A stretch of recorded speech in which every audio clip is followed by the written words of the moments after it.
Um, and I'll start with our housekeeping for today and just give you a preview. So today we're going to start with, just in a moment, I'm going to go through our housekeeping. We'll start with some quick intros.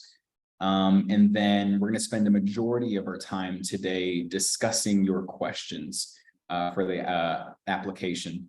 I want to let you know a lot of the programmatic questions are going to be answered by Kay as our fearless leader and mastermind behind all things equity in the center. And I'm going to be chiming in for some of the technical ones, specifically around the application itself as the person who designed it. And it's also my role as director of content and training to help translate the program into the cohort experience. So the agenda, some of our focuses and things like that.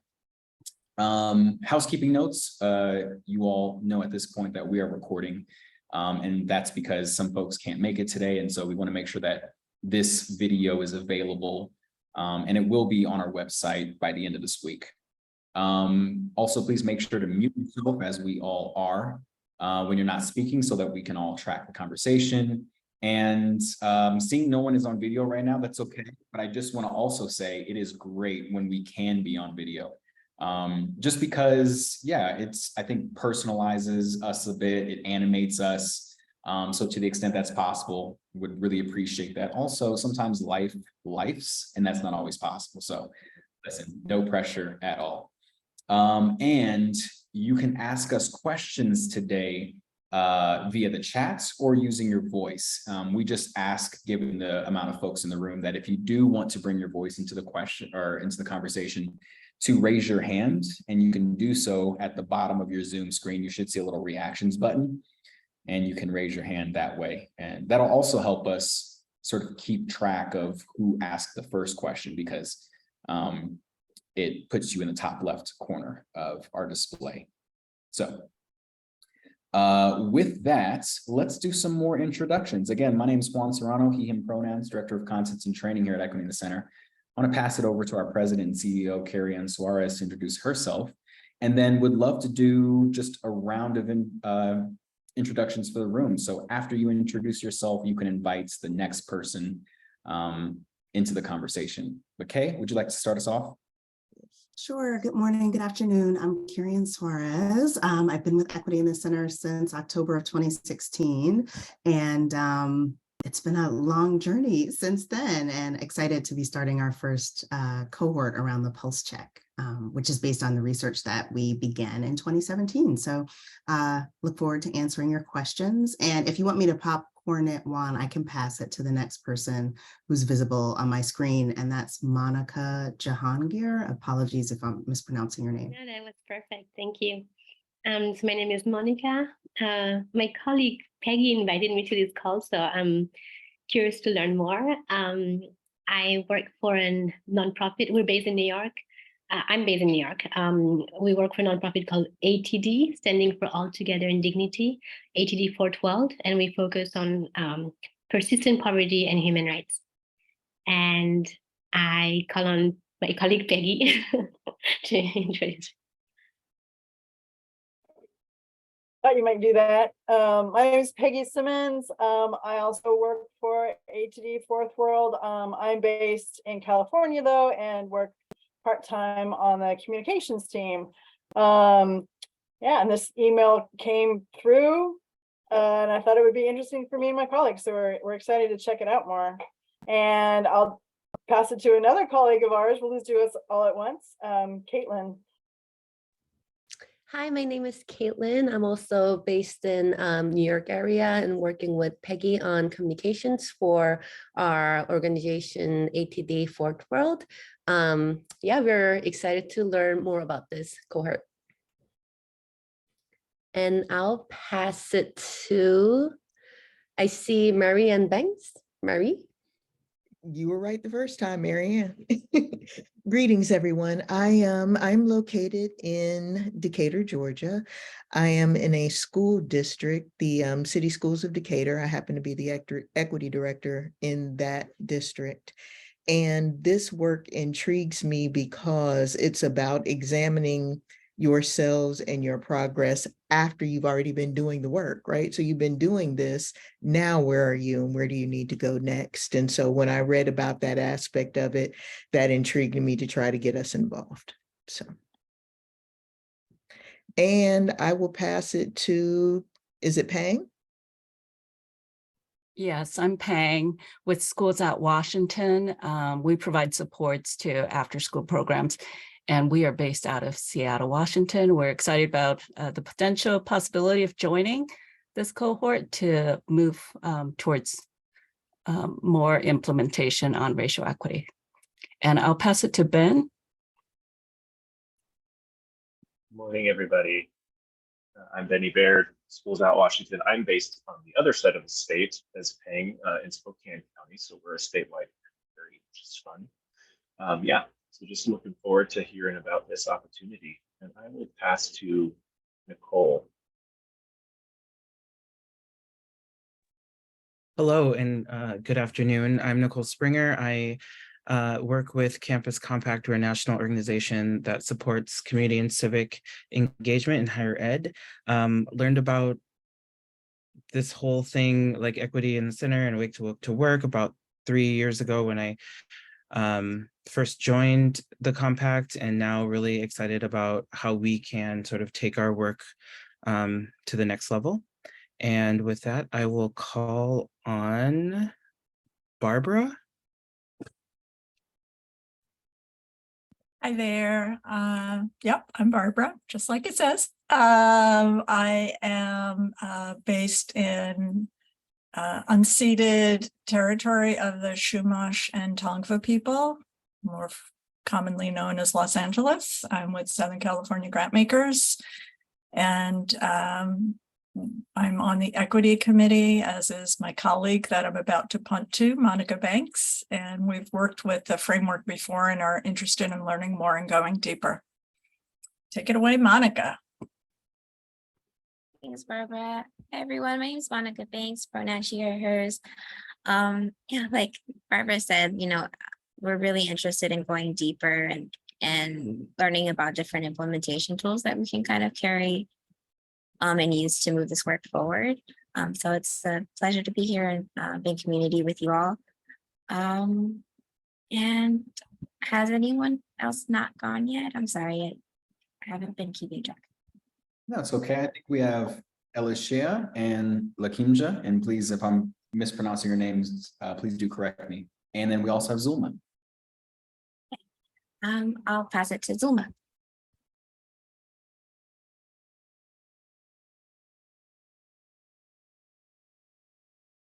Feller for the Center for Community Solutions, which is a policy think tank in Cleveland, Ohio. I've been using all of the resources that Equity in the Center has to offer since I started my position 1.5 years ago.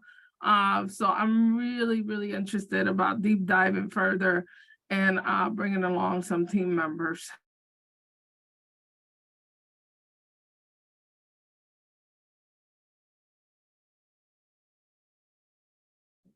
Thanks, Zulma. I think you're freezing up a little bit, but would you like to invite our next speaker? Yeah, I was trying to remember the name. Yeah, I think it's, so we have Alicia and Alicia, okay. Okay. Alicia, you're next. Hi, my name's Alicia. I work for an organization called NERSA, a higher ed organization for campus rec professionals. And I have been part of an implementation team, JDEI, from conception from RFP to hiring an external organization to come in and just do a climate check on us internally so that we can lead by example for all the universities that are vendors.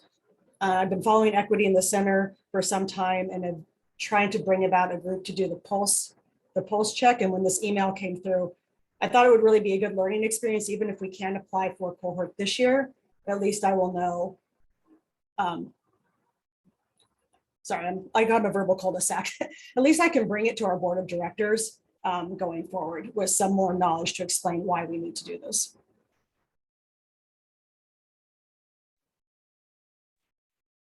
And last but not least is me. Hi, everyone. Lakim Jamatics, she, her. I'm based in New York City. I'm at an organization called LEAP.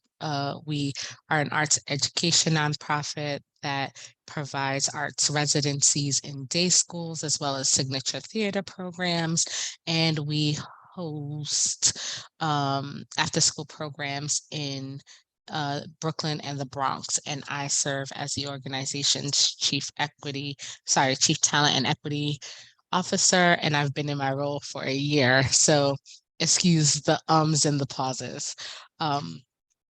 And I've been connected and engaged with Equity in the Center since 2017. And in other organizations, and I've used the framework, and I've brought the framework into spaces. I've actually shared it in this organization with our white affinity group, and it was like the first time many of them have seen it over the last like 12 months since I've been here, and I'm just trying to figure out how to deepen our work. There has been a lot of starts and stops before I've gotten here. And so I'm trying to find a way to regroup and then, set a path forward. And so I'm excited to learn more. Amazing. Thank you all so much. This is so exciting for so many reasons. One, I think we've got a great group with a bunch of interesting backgrounds and really important work. Also, I'm just particularly excited because I know that I've been communicating with a few of you via email. And so I know you have a ton of questions and a lot of energy. And I'm also just excited that so many of us have been following Equity in the Center's work for some time. So just, I think, a lot to be excited for.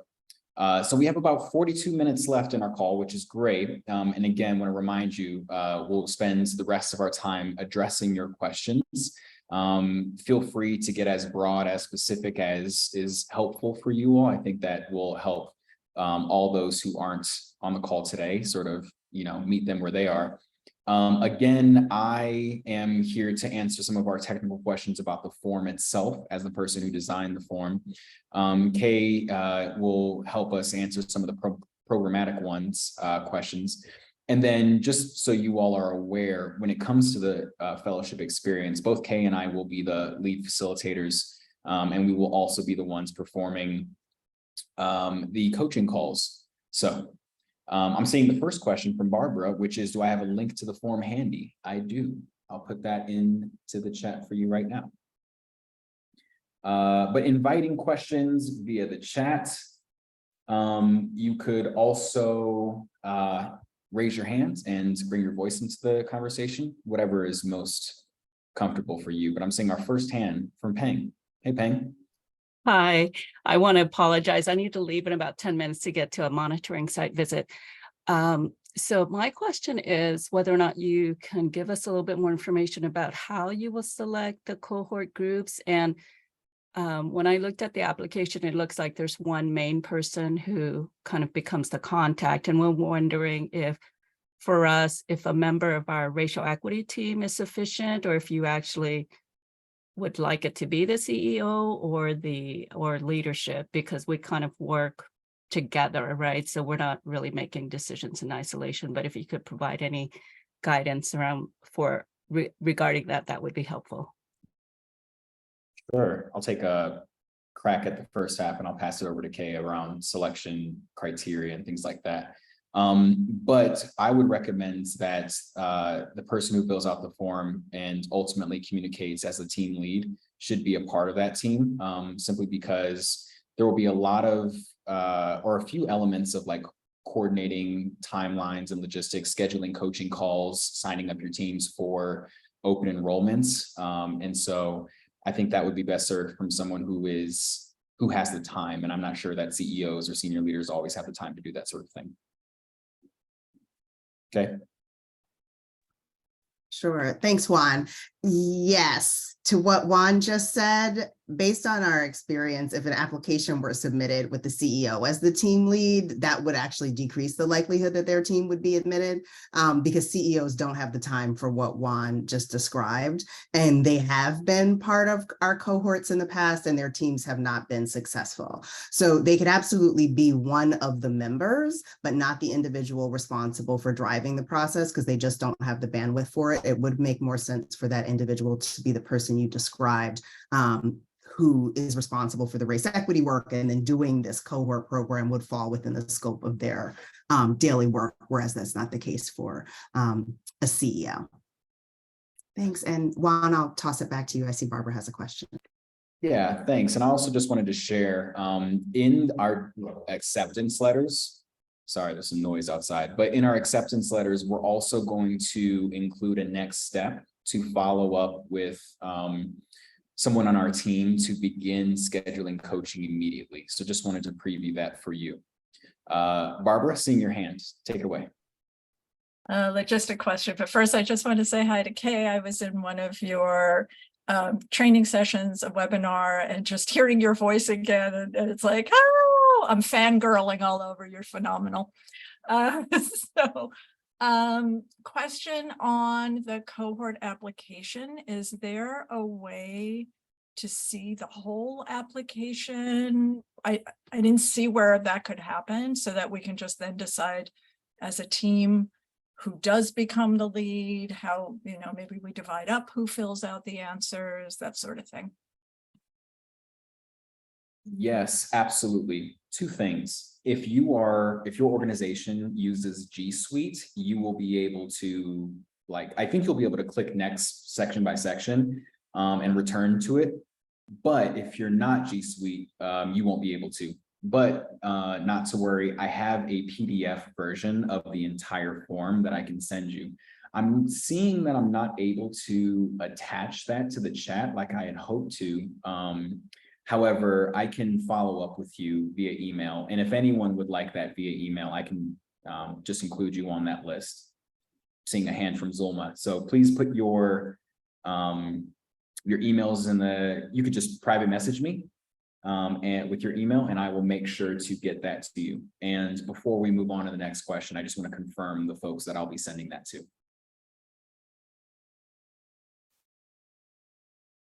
Right. Let me just write this as a next step for me. Sorry about that, folks. I had hoped to be able to just attach it to this to our chat, but Zoom won't let us be great for some reason. So I got Nicole, Peggy, Monica, Zulma. Okay, Nicole, Peggy, Monica, Zulma. Those are the folks I'll get that form to. Okay. Will do. I'll get that to you right after this call. All right, what other questions do we have? Yeah, Zulma, take it away. I have a question about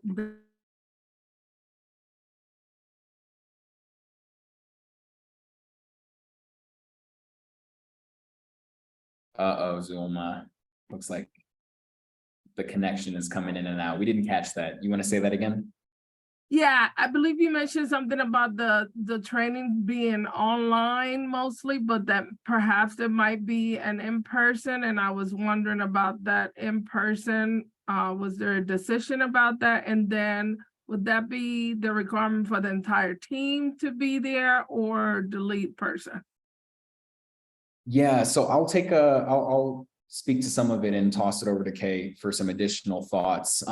There's no decision that's been made on it yet. We simply wanted to probe interest, which is why it's a question on the application. I think it's towards the end. We ask, would you all be interested in attending something in person if you have the capacity, the time to be able to do so? I think, Kay, correct me if I'm wrong, we were thinking if that was to happen, it would probably be somewhere like Washington, DC. So I think that's what I know about it. Kay, would you share anything else? Thanks. I think there's not an overwhelming likelihood that it's going to happen, because we're framing it just as Juan said, which is, if the group were interested. We did a cohort program last year, and the participants asked about it, but then it's also difficult to make it work. Like Zalma, as you said, it's like, does everyone have to attend? So my personal opinion is I don't think that we're going to end up meeting in person, but it's something that our participants asked about as we were doing cohort programs last year. So we just wanted to offer that. We can see if people are interested, but I feel like it's going to be difficult for us to make it happen just based on our experience with the previous cohort that said they wanted to meet in person, and then sort of like interest peters off, and also the ability to get 3 to 5 people wherever it is we would meet in person is logistically challenging. So I think that's the broader context. So it's definitely not likely to happen if that's factoring into sort of how you think about the application.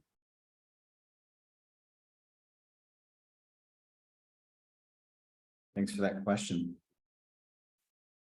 What else is top of mind for folks?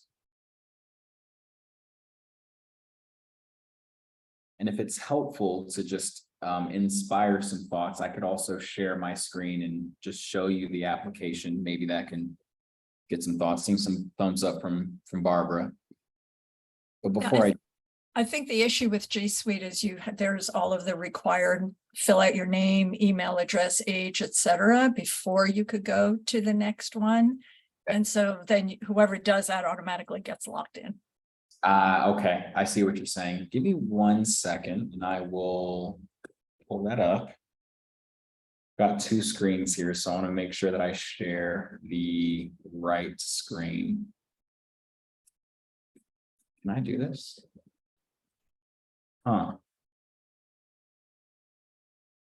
Actually, I was hoping to not. Okay, I mean, that's fine. Okay. Want to make sure you all can see the application screen, right? Yep, okay. And I saw a hand from Monica. We'll be sure to go to you in just a moment, okay? But just to give you an overview of the application itself, and I'll do this quickly. Section 1 is just the description, gives you the timeline, the costs, a few notes about completing this form, and then there's the basic information. This is the person who is completing the form. I think the best person to complete the form is the person who will also be able to coordinate some of the logistics around coaching and making sure that your team is signed up for open enrollments, which is a component of the training or of the fellowship. Just some basic demographic information. Section 2 is where we're asking you about your organization, so your organization type. For non-grant making organizations, we have a certain budget range, and for grant making ones, there's also a budget. For grant making organizations also have their own specific questions, such as what is your focus? And then general questions like organization staff size, a little bit about your role specifically as the person completing this form, your title, how long you've been at your organization. And what you'll find in many of these questions is, again, that we're looking for organizations who has demonstrated a commitment to and a capacity for advancing racial equity. So there will be questions like, do you have some authority behind your position? Do you hold a race equity or DEI lead position? Does your organization have stated goals towards racial equity, public statements? Do you have a committee? Do you have a racial equity action plan, etc.? And then, like, what is your level of exposure to equity in the center? Have you read our publication? Have you attended one of our open enrollment trainings? Section 3 is the application questions. And so these are sort of like the long answer texts here. So what does racial equity mean to you? What potential challenges do you foresee in completing the pulse check and implementing its recommended steps? We are recommending that you take a look at the user guide to get a clear sense of sort of what that process looks like. Why do you want to be a part of this community? What questions do you have about sustaining it? What might you need to fully show up and thrive in the experience? What takeaways do you hope to achieve? Here's that question about in-person interests. And then we get to sort of the organizational team commitments here. You know, are all the components that come with the cohort experience. So we have 3 retreats. Each retreat is 2 days. We have coaching, 2 rounds of coaching. There's also the pulse check. And then we ask for your organization team's information. And you'll notice that these questions are not required because We understand that some folks don't have their full team assembled. But we do give you up to, I think, 6 spots for folks in case you have those folks to mind. And it's okay if you may have someone now who later changes. That will be a part of the acceptance process. We'll just confirm that list with you all at that point. And then we want to make sure that you have spoken to those folks about this commitment. Section 5 is payments and time commitments. Again, you'll see the prices here. We do offer scholarships for nonprofits with budgets less than 1 million. You can apply to those here. I'll drop a link to that in the chat for us as well. And it's a needs basis, and we will fund up to 2 groups. And then we just want to make sure that you have expressed this to your CEO and that they are aware that you are applying to this, and thus have their consent and investment in the process. It's a pretty long application, as you can see. I would say probably 45 minutes to an hour to complete. And again, recognizing that you can't advance section by section, so we can share that PDF with you so you can sort of have your answers prepared in advance. Okay. All right. Hopefully that was helpful. Sorry, we weren't able to see that before. We want to go back to Monica because I know your hand was raised, and then I'll address some of our other questions in the chat. Thank you. So for the pulse check assessment, is that like a requirement that we're making of all staff at our organization, or just the core group that are participating in the cohort to complete that? I just wanted to clarify that. Yeah, and so the whole staff should not be together to complete that pulse check, but it should be a cross-functional team that has insights into the various functions and operations of the organization. With that in mind, it's helpful to have sort of a breadth and depth approach. So multiple levels of the decision-making hierarchy, and also folks who have perspective across the different departments and again, the functions of the organization. That might be the people assembled specifically for this cohort experience.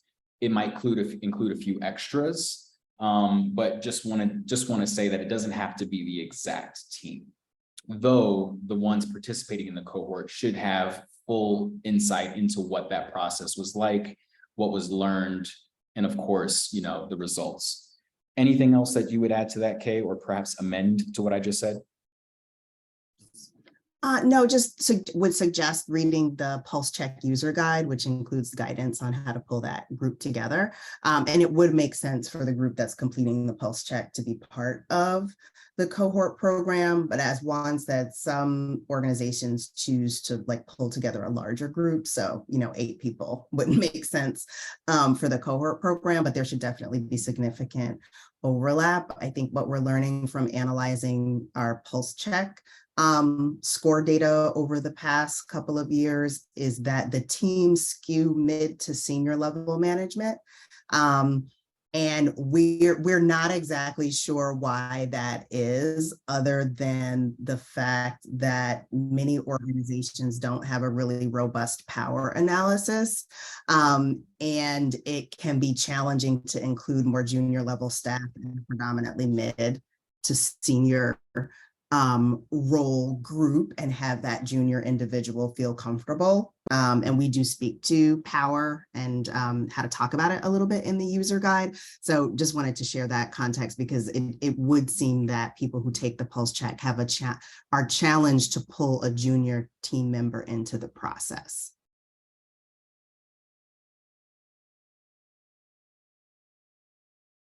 Thanks, Kay. And I put the user guide into the chat for you. And before we toss it over to Barbara, I just want to confirm, get 2 questions in the chat. One from Zulma. Yes, the dates that you placed in the chat are the correct retreat dates. So those are September 24th and October 4th. That is opening retreats. February 14th and actually, I'm sorry. It's February 14th and 21st, because the 19th is President's Day, federal holiday. So I apologize for that. And I I think it is correct on the application. It might not be correct on the webpage. I'll go and check, but February 14th and the 21st for the midpoint retreat, and then April 10th and 15th for the closing retreat, all 12 to 4 p.m. Eastern. Just want to remind you that there are also 2 dates for the open enrollment training, and that is the training for your non-cohort members who are in your organization, just for them to understand some of the language and the ideas behind the framework so that they can help implement the strategies that you receive from the pulse check. That is happening in October and in March. So I will share those dates with you as well in the chat in a moment. Question here from Nicole, and I'm gonna pass it over to you for this one, Kay, but what fiscal year are we basing our budget on? It doesn't matter. That's not really relevant to, I'd say, the decision for inclusion in the cohort. What we'd be looking for is essentially how much money have you spent on this process or this overall body of work in the past 12 months, and then how much do you have to spend in the year ahead? So you could share like for the previous and the current fiscal year, or for the current and the next fiscal year, whatever makes sense for you, but essentially trying to get a sense of the resources that the team has available to invest in the work that we would be planning together. Hope that's helpful. Thanks, Kay. All right, over to you, Barbara. Inquisitive minds want to know. And that's why we're doing this, right? Thank you. First of all, thank you for this session. I think when you were going through the PDF, it looked like there were some questions in the first part that were more what is like the personal experience of the person who's applying, and then later on it was for the group. I'm just thinking like we just try and do things as a group. I'm just trying to get clear on like the who should be the person who winds up leading us, and what's the difference between kind of the personal response piece and the group piece, if that makes sense. Or maybe I misread it.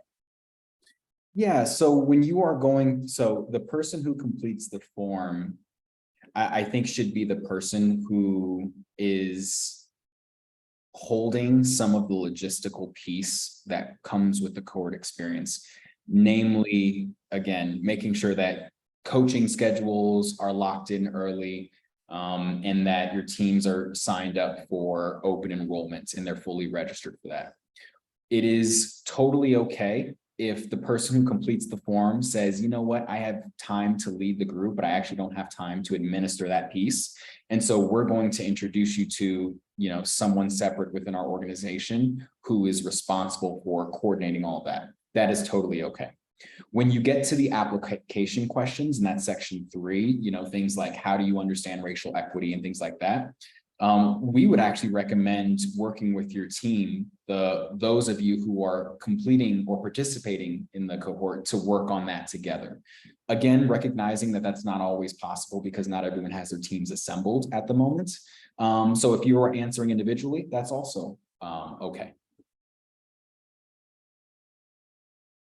Juan, can I just add a bit to that? So totally agree on sort of how the personal questions up front fit into the whole application. One thing I would say about that admin piece is we do have a member of our team who can support with scheduling, but going back to why it's important for someone who is not the CEO to be the lead, if the individual who is the team lead cannot take responsibility for coordinating / project managing that piece, then they shouldn't be the team lead.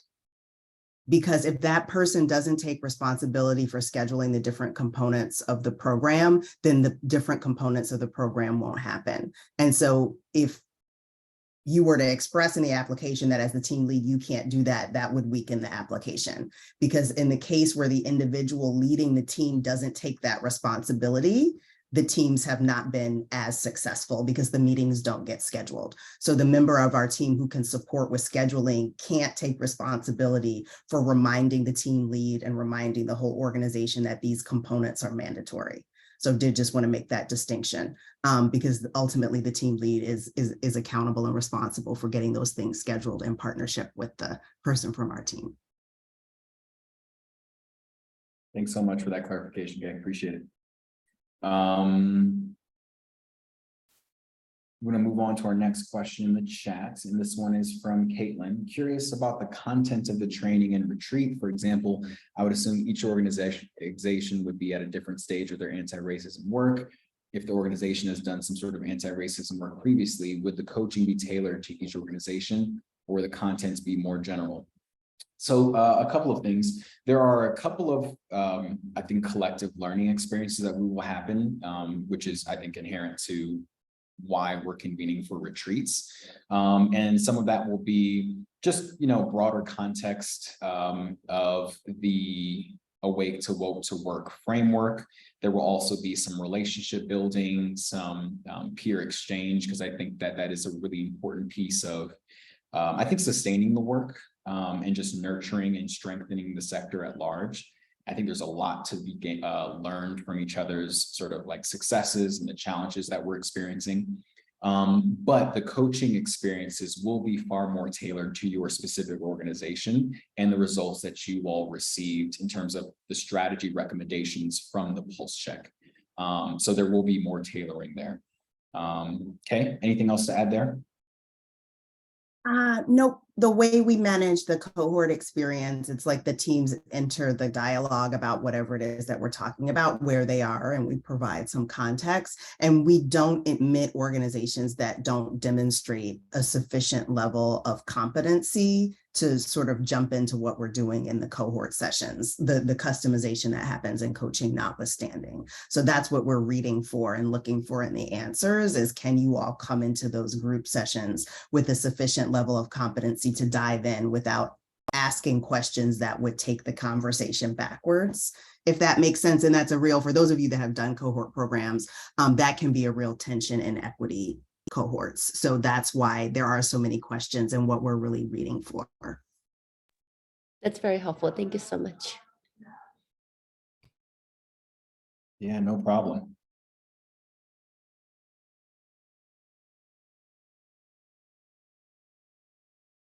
Hey, still got plenty of time. Clarification from Barbara, retreat dates should be September 27th and not the 24th. It's September 27th. Can you let me know where you saw September 24th, Barbara? Because I want to make sure that. I think in the question above from Zulma, it said September 24th, and I was just checking my calendar, and that falls on a Sunday. But the website says September 27th. So I think it was just a typo above. Okay, great. Yeah, I also see September 27th on the application as well. So I'm sorry for not catching that in Zulma's question, but September 27th, that's correct.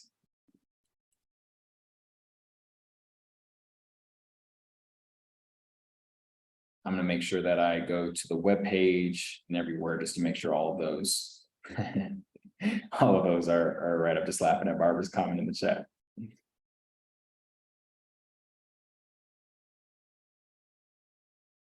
Okay. 15 minutes left. We're not going to hold you if there's no other questions, but we do want to create ample space. And just as a way of sort of perhaps prompting some new ideas, this is an opportunity, if you're having any sort of reservations, if there's any sort of clarity that will be helpful for you all to get, further sense of, what do we mean by, for example, having demonstrated the capacity to advance racial equity. Feel free to ask those questions, or really anything that would be, just helpful given what you all are experienced in trying to assemble a team to complete the application, or even to put your best foot forward.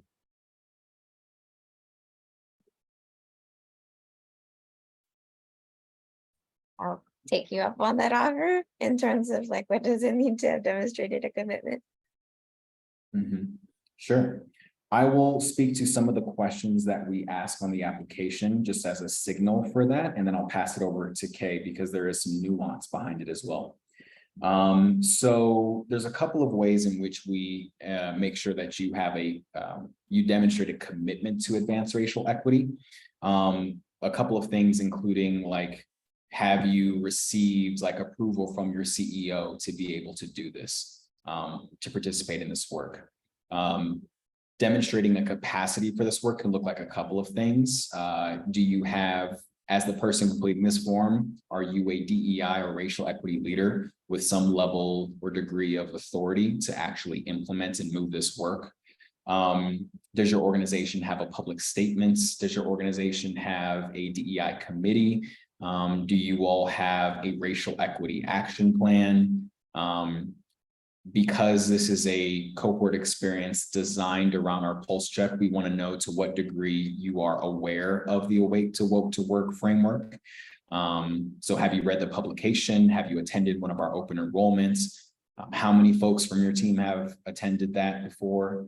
I think another demonstration of like you have sort of the capacity to advance this work is, you know, have you assembled a diverse team of folks to be able to participate in the cohort? So those are all like tangible ways in which we sort of look for a commitment to and a capacity for advancing racial equity, but it does go deeper than that. And so for that reason, I'll actually invite Kay to speak a little bit more if you have any additional thoughts. Well, thanks. Yes to everything Juan said in terms of just the pieces of the work that should already exist and be ready to sort of be leveraged as part of the cohort experience. The deeper piece can be hard, I think, to describe, in that this is why the narrative questions are really important. So the words that the respondent chooses to describe what we're asking about give insight into where the respondent is and where the organization is in their work. So do they talk more about DEI in a transactional sense versus equity operationalization in a transformational sense? And that's why the questions are just really important to give insight into the language that the organization uses and a lot of the assumptions that the organization has about how the work works and unfolds, if that makes sense. But having the pieces that Juan highlighted in place is really important. I will say, like, looking back at people who were, or organizations that were less successful in a cohort experience, the inability to fill out the team. So to find people. So if one person is leaving their role and you're like, our director or coordinator of equity, you know, is just stepped down, we're looking for someone new. But in cases where there were people filling out applications and it's like, oh, I haven't had time to pull together the team, or I'm not sure who's going to be on it. What we learned later is that there was a lot of case making and like cajoling happening. So the more you're able to say, it's like, okay, I think these 4 people from our organization make sense to participate for this reason, the better positioned you are to move to action, because that's what we're really looking for. Are the criteria in place for the organization to move to action on the body of work that we're going to be planning around? So the more specificity, the more detail, but also the language that you use are things that are going to be important to us. Thanks for the question. Super helpful. Yeah, thanks for that, Monica, and thanks for your response, Kay. Alicia, seeing a hand from you. Hi there. Thank you so much for having this. This is so informative. It's almost like when you get that little gift of a meeting before you try to apply for a grant. So my question is about the Race Equity Action Plan. Will that be able to be, we don't have a plan so much as that we have a group, JDEI belonging group, and we had hired an outside consultant and they came back with all the recommendations after they did the climate change. So it's not a plan, it's just the board, our main board, we have 3 sets of board members, tell us what, the most important, like we have to get the shared norms and expectations. We're working on historical hurts, but we don't have a plan. And I feel this is where our group is lacking. We're not able to work asynchronously because we're working on buckets and we're not following, we don't have a foundation. So the long of it is the REAP, would I be able to insert the recommendations from this external group? Does it merge if you are already doing this work for your organization? Does that make sense? Yeah, it does. And a couple of things, and as always, Kay, inviting you as well. So we acknowledge that a lot of folks who are applying probably don't have a racial equity action plan, because that's part of the intention. It's one of our desired outcomes of this, is to be able to use the pulse check assessment as a means of identifying what are the cross-functional strategies that would ultimately form and shape the racial equity action plan. So just if there's any sort of worry or concerns that, you know, maybe we don't, we haven't demonstrated our capacity because we don't have a fully fleshed out plan, like I just want to settle some of those right there. So we're acknowledging that. The application itself simply asks you if you do or you don't. And then it asks you to provide a link to that form if you have sort of a link to your plan. If you have sort of like a Google Doc or some sort of like public doc that you can make a private link and include there, that would be great. If you'd also, or if you'd prefer to send us an email, you can just send that to my email as well. But if you're worried at all about just like capturing it in the application, we can work around that. I'm wondering if that sort of addresses all of your question. No, that's totally great. What I really want to do is I need to take this back to our main board, who makes the overarching board, the umbrella who makes the decisions. And I just needed a more granular way to put what they've already paid for, which is the external, you know, people that did the climate change, and to say that this is the work we need to do. If we want to advance it, we have to start here and build the foundation for the recommendations. So I just needed that, pragmatically, the elevator pitch, because this is so important, but how I explain it to the board and put an exhibit forward is equally important, or I'm not going to be able to apply in good faith. Okay. Great. Thanks for the question and for that clarification in terms of the board. As you were talking, Juan, sort of the only thing that I would add about the plan, and absolutely most people who come to our cohort programs don't have one in advance, is when we talk about or support folks in developing a race equity action plan, it's important to have goals and a timeline. So like and those goals might align to the recommendations that your organization currently has. But what we support folks in thinking through is the degree of capacity building required to attain the recommendations or to attain the goals. So often an organization, and we did have, thinking of a cohort program we ran, an organization that had a beautiful publicly funded and readily accessible action plan on their website, extremely well done. They had no plan to help their organization, or that articulated how their team was going to develop the capacity to execute the plan. So it's not just having the goal and the goals and the timeline, it's having a plan to help your team increase its capacity so that it can actually obtain the goals. And so when we talk about developing a race equity action plan, it's going to be at those two levels. The overarching goal, the thing you're shooting for, is important. And so what is your plan for your team to actually be able to do that? Because if you just sort of articulate the high level goals, the team cannot yet do it by design, because we're all learning this work. So that's just something to think about as you talk to the board, but also for all of you as you're thinking about your overarching goals. They're the goals for the work, sort of the measurable outcomes and the outputs. And then there's the planning and the intentionality around the learning that the team will have to undergo in order to be able to attain the goals. And those things aren't the same. And that's a lot of what we talk about. Thank you so much. No, this is great. This is one of the added benefits of having one of these calls, is just so we can flush through some of these, some of the nuance here. Got about 5 minutes left. I'm happy to give that 5 minutes back to you all, but also, again, want to make some space in case anything else is coming to mind. No pressure.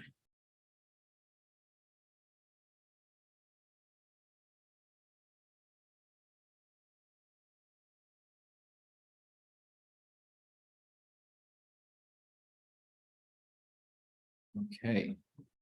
Going once, twice. Okay. Not hearing anything. So there's not going to be a follow-up email from today's call. However, we are going to post on our website on the dedicated webpage for the Pulse Check cohort a recording from today's call. So would encourage you to just track that in order to, if you wanted to, you know, direct others to this call so they can sort of hear for themselves. The other thing is a few of you all shared your emails with me for me to follow up with a PDF version of the application. And I'm actually going to include the PDF on the webpage itself as well. So you'll have it in a couple of different places. But with that, just want to sincerely thank you all for your interest in Equity in the Center and specifically with the Race Equity Cycle Pulse Check cohorts. Thank you so much for attending today and for asking such great questions. Shout outs to UK. Thanks for being with me and helping work through this. And again, you know, sharing this one more time, my email is, can't speak and type at the same time, js@equityinthecenter.org. I typically answer questions within 24 hours. So feel free, if you got a big or small question, just reach out to me there. Okay. All right. And with that, I give you all 3 minutes back. I hope you have a pleasant rest of your week. Thanks, everybody. Thanks, everyone. Thanks, Thanks, Juan. everyone.